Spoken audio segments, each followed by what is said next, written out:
Eyes wide open, guys. The Bible and the so-called holy books of man that are used today in religion are simply derivations of more ancient tales from ancient Sumeria.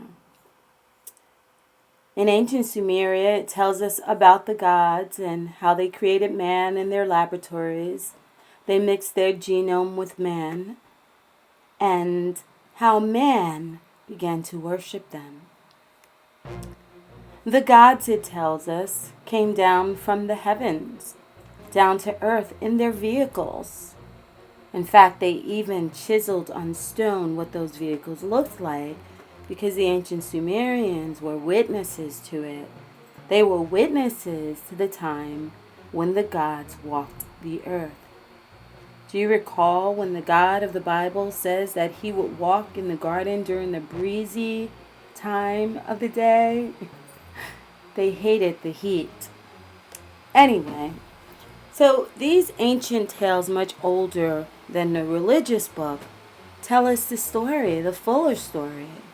It told us how the Elohim of the book of Genesis, the many gods that are in the Bible, it tells us how they were rivals. They fought each other. In fact, they wanted as many worshipers as they could get. So they were proselytized, the human slaves that they made, so that they could worship them only. And this is why they were jealous gods. But before they gave them the cults and the culture and the religions and the different customs that separated each tribe from the other, they gave them a job to do. Yeah, remember, according to the book of Genesis, it tells us that the gods came down to earth and they saw that the gold was good. Why was the gold good? I shared this with you guys years ago in my work. The gold was good because the Anunnaki were in search of gold, and they needed a slave to mine it for them. So these ancient texts tell us that originally they used their own workforce, the Agigi, to do the work. But the Agigi were kind of insulted because they were gods too, at least in comparison to the humankinds that they created, that the Elohim made in their laboratories. And so eventually they rebelled and they didn't want to do the work. And so the idea came to use the creations and the kinds of man that they were created to become their slaves. And this became your Adams and your Eves. So knowing that the extraterrestrials became the gods that the ancient men and our ancestors worshipped in their different cultures, they call them different names depending on where you're from. Knowing that and knowing that they came down in spacesuits and spaceships kind of gives us a picture of what the scriptures that became religious material is really saying. Unless we understand this root, then we can never ever understand the fullness of what the mysteries of the Bible are really saying. What was once history became religion, and it was religion that dumbed down the minds of the slaves so that they could no longer think, no longer figure it out, and no longer stop being slaves. So they worked at the sweat of their brow, right? Isn't that what the Bible said? And they worked so hard, and the gods were trying to figure out, how can we get these people to work harder for us and produce for us? So they figured out that they would tell them that if they were good little slaves, that one day they would inherit the heavens just like them. I mean, after all, that is where the gods come from. And the gods live a long time. In fact, to the human beings back then, they actually lived forever, even if it was only 500 years. And so the gods figured out that the way that they could get the slaves to cooperate and work like good little slaves for them was to give them a promise of everlasting life. And a promise that one day, like the gods who come down from the heavens, one day that they too can inherit the heavens. And so these are the derivations of the story. They derive from this ancient source. And if you do not understand the ancient sources we've been rummaging through the last number of years on my channel and in my book, right, guys? If you don't do that, then you will be blind and have amnesia and be put to sleep, just like all the other religious slaves that you see around you today.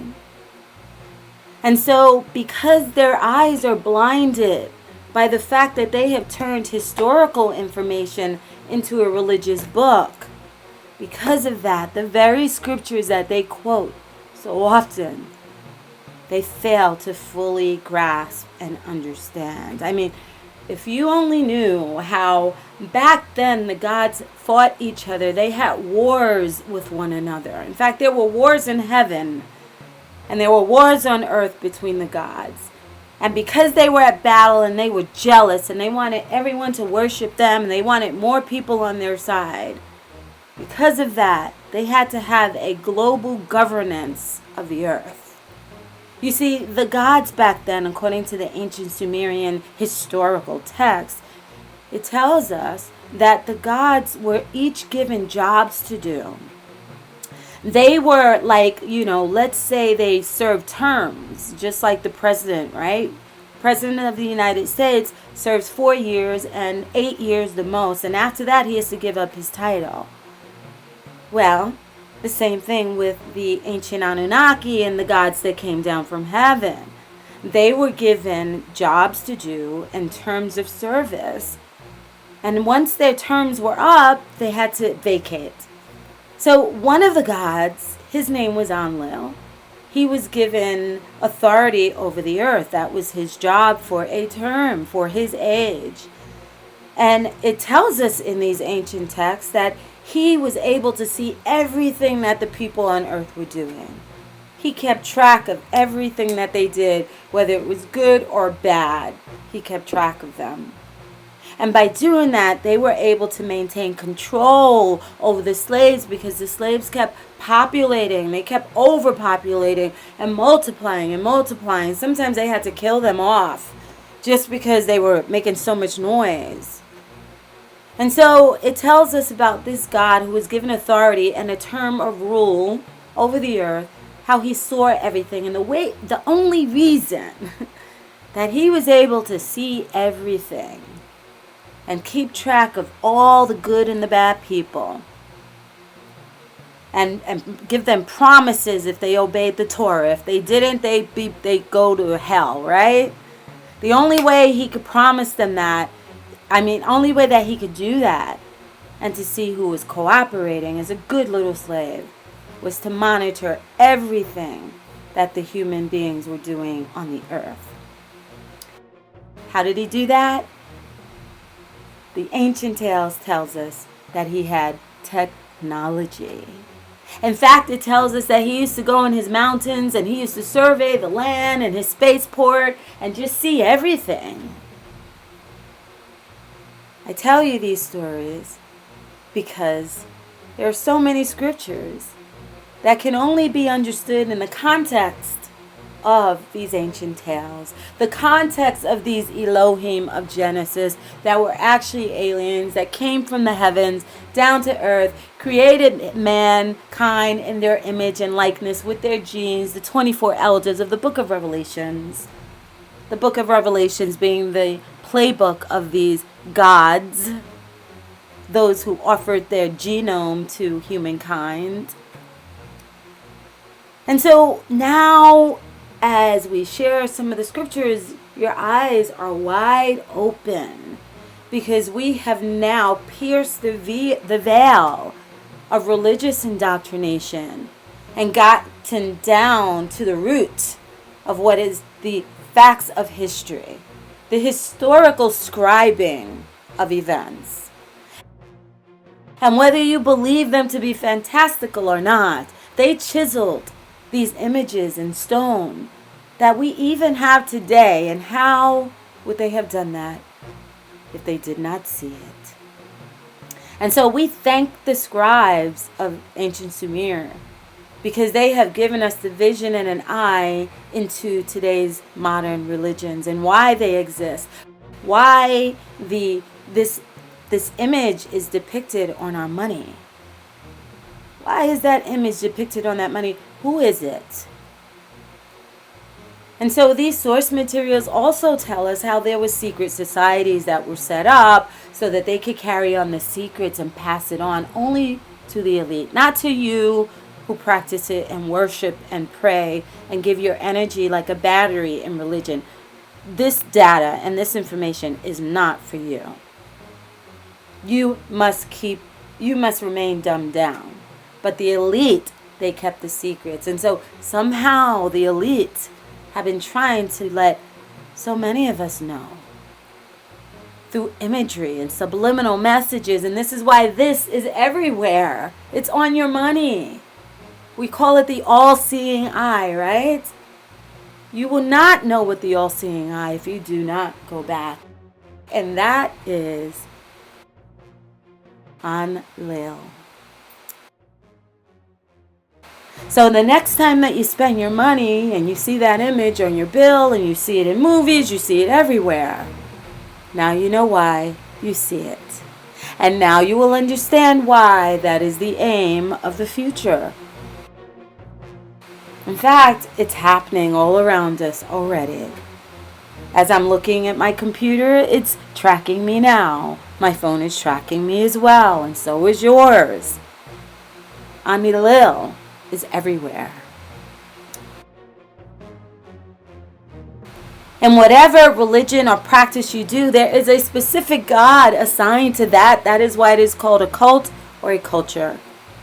And you must not worship the other gods, because your God will be jealous. And so now, as I show you some of these scriptures, I'm going to show you with your eyes wide open what it has really been depicting and showing us for a very long time.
you.